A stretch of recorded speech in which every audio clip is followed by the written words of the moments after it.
this podcast will fail, and that's probably okay. But then again, I could be wrong, so who really knows?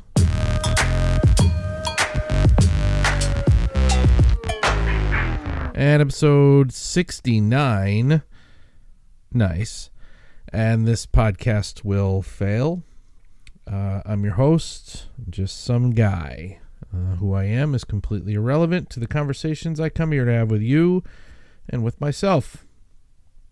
And we are making our way through this season 4 ongoing conversation about coming to terms with life.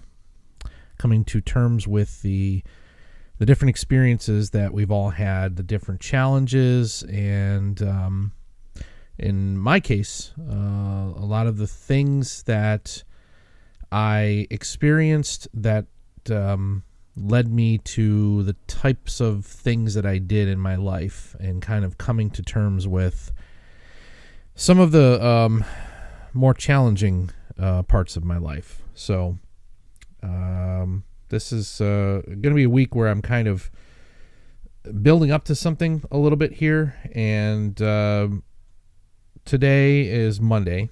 I have another interview guest set for Friday, so I'm kind of going to do this same sort of thing I did last week. I've got some conversations I'm going to have with you every day this week, and then Friday we'll pause, and we'll talk to my friend, fellow podcast guy, and coworker, colleague of mine, Matt, who will join us, and shared some thoughts with me yesterday. That really took me by surprise. I wasn't quite ready, and I was really, really honored by the fact that he chose to open up to me about some pretty personal things. So, in that spirit, like I said, we'll have some conversations this week. Friday we'll round out with Matt, and then we'll get to something important. So, last week I started to kind of take a closer look and flesh out some of the experiences that I had at a young age that started to kind of shape my viewpoint of the world, and recognized and thought about something that I hadn't even really realized that I hadn't thought about in a very, very long time. Was the first real difficult experience I had as a preteen, right? 11, 12 years old. And my first real experience with the outside world, right? Grew up in a pretty quiet, secluded childhood. I've covered that enough times. I don't need to go through all that again. But the point was recognizing that around about age 12, moving to a new neighborhood, thinking that my circumstances had somewhat improved, I started to kind of branch out and explore this area of the world that I found myself in, and unfortunately was met with a very difficult situation where I found myself being assaulted by a gang in a neighborhood, and kind of getting my first taste of the fact that the world is not all handshakes and how you doings. That unfortunately there were aspects of my life that led me to question the goodness of people, right? And as a young age, trying to understand who I was and what the world was about, and suddenly finding that my first real interaction with the world was a bunch of people that hated me just for who I was. And it's interesting because right now our world and our country continues to struggle with issues around race. And I grew up in a similar environment to my next oldest brother, right? We're both there. We're in the same house, same experiences, same family, similar situations. And yet I got to tell you that we couldn't have landed on more different sides of society. He is my brother is a far right lunatic, quite honest. Me, apparently, I'm a flaming liberal. Early on in this podcast, I never really made it abundantly clear where I stood on things, and because it didn't matter. It didn't serve the conversation in any great way. But I say that, and I lay those statements out because as a young white kid growing up in a black neighborhood, I got my ass kicked. I got my head split open on the concrete of the street.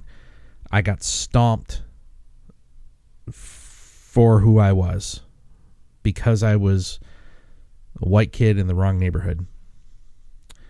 And even as I got into high school and found that I was in a equally divided high school where it was predominantly black and Latino, and there was like a common saying at that time that I feel like a white blood cell, right?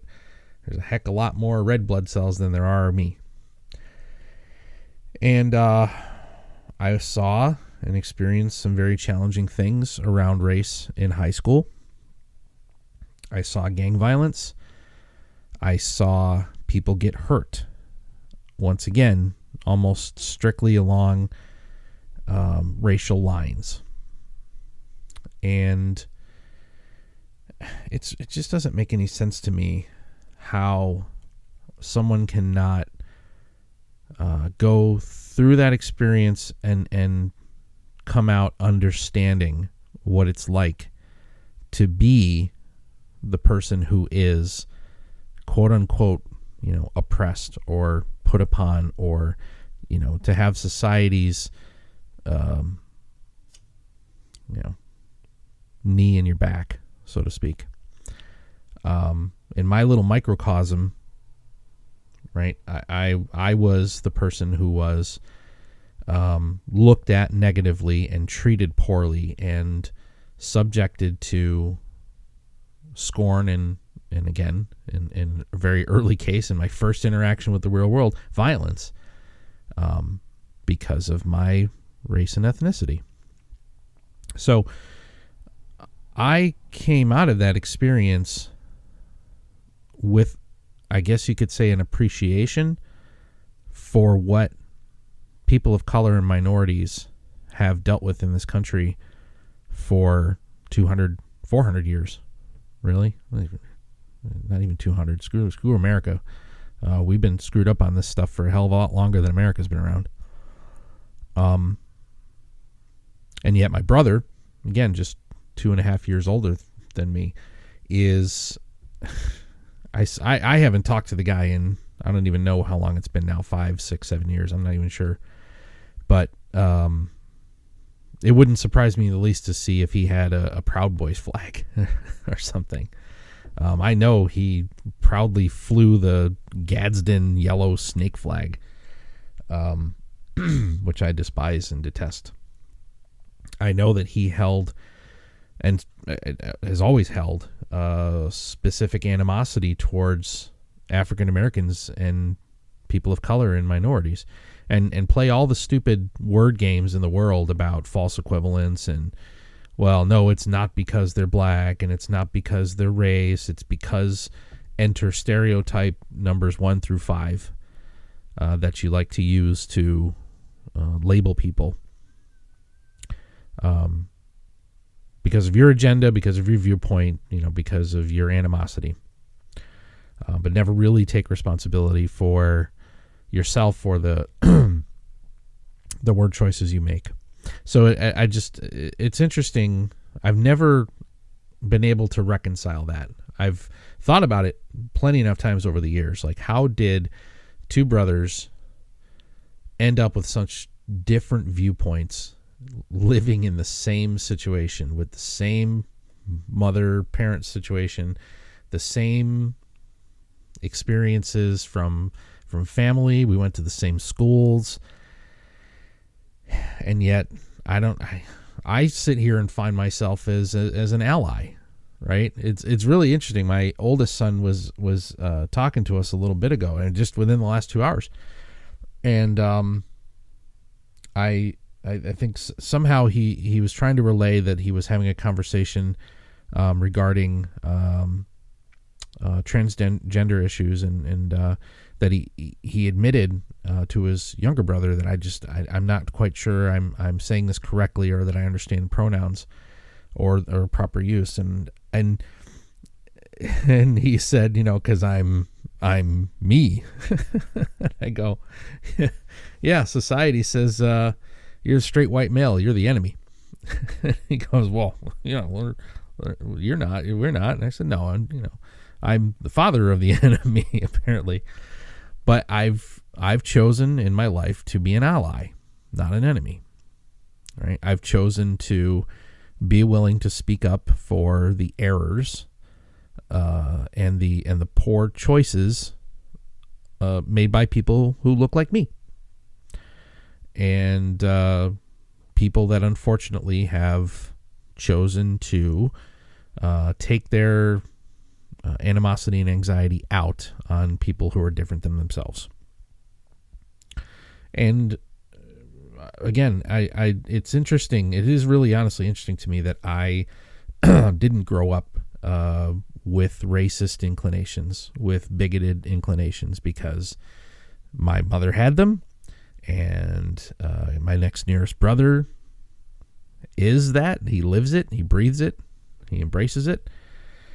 And all I can do is try to give my kids the best perspective I can on the world, and not allow them to see any value in the type of rhetoric and the type of ideology put forward by people like my brother. And someone else I was talking to in about this situation, and realize, there's a good chance that I might never see that dude again, my brother. Right? It's funny because I know exactly where he lives. He knows where I live. We're probably, 20 minutes away from each other. Been to his house once or twice. He's been to my house enough times over the years. But really, as we're now in our late 40s, both of us, I don't know. I might never cross paths with the guy again unless it's accidentally in the grocery store. And it's so weird because I don't know. We have nothing to talk about. We have nothing to, again, other than the fact that we're brothers. I don't necessarily think I have any use for him, and I'm pretty sure it equally, I don't know. I don't know. I don't know what the guy thinks of me. I know he thinks, of course, that I'm just a crazy demon Democrat, libtard, or whatever else, right? And I don't know. I don't know where that came from. I don't know how he landed on that side of the world's perspective, and I landed on this one.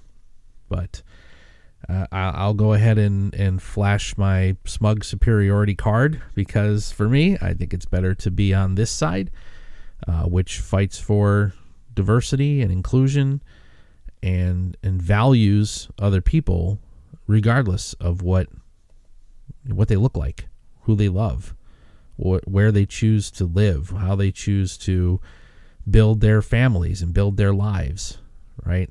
It's so crazy, this whole notion of freedom. Really? Is that freedom for everybody, or just freedom for people like you that think other people are icky and don't deserve the same, rights and same access to a good life that you do? So, I have every reason, based on my life experience, to harbor ill will based on those experiences. But I came out of it understanding that people who are oppressed, people who are in pain, people who have endured lives of just absolute disrespect and disdain and robbed of opportunities and robbed of educations, will lash out. Yeah. People will rise up and act out and take their anger out on the world, right? There's only so much that a person can take when they are told over and over again how awful they are and how terrible they are and how they and their family and people who look like them are not deserving of things like the American dream. I call bullshit on that. And I have to come to terms with the fact that I can't change too many more hearts and minds. All I can do is build the ones that I built and hope that the lessons that I've tried to teach these guys and girls that I brought into the world, to hope that those lessons stick. I will say that I've got one out of 6 that sometimes I wonder about that boy. I really do. He leans a little bit more, I almost want to say libertarian, right? Maybe a little bit closer to libertarian. But after recently having another conversation with an actual libertarian, it was really interesting to have that person say, you progressives, we have a lot more in common than we have dividing us. It's just that we want to go about it in different ways, and we don't agree. You don't agree with the way we think it should be done, and we don't agree with the way you think it should be done. But we all agree that everybody should be left alone to live their lives in peace. I thought, that's interesting. But I see some rather interesting statements from one of my sons from time to time that make me kind of question, like, but I know that he's made it clear to me that he shares my viewpoints when it comes to things like race and ethnicity and gender and sexual orientation and all of the things that I know are points of contention in the world right now. I'm confident that that kid's on the right side of it. That he'll be a productive member of society. He just may piss some people off along the way, because in my experience, that's what libertarians are pretty good at, is pissing people off. And standing on their high and mighty soapboxes. But then again, don't we all? I would love to be able to know what you think of this conversation. I'd love to be able to have this conversation. It's not an easy one. People get uncomfortable when you want to dig into those boundaries of tribalism. But I look at the possibility of ever having another conversation with my brother about these issues, and I'm not interested. It's like I know